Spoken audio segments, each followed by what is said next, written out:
వందనాలయ్యా. భద్రపరిచినందుకే వందనాలయ్యా. విడిపించినందుకే వందనాలయ్యా. నా తండ్రి నీకే కృతజ్ఞత.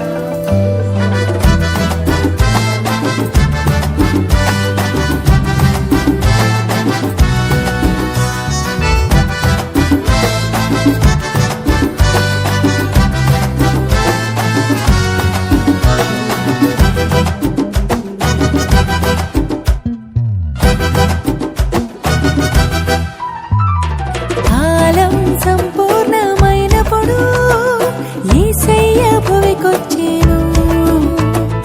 తానే మనలను ప్రేమించి రక్షకుడై జన్మించెను. రాజాధిరాజైనను ఇలలో దాసునిగా జీవించెను. సత్యమును స్థాపించుటకు దైవసుతునిగా ఉదయించెను. ఇది ఆశ్చర్య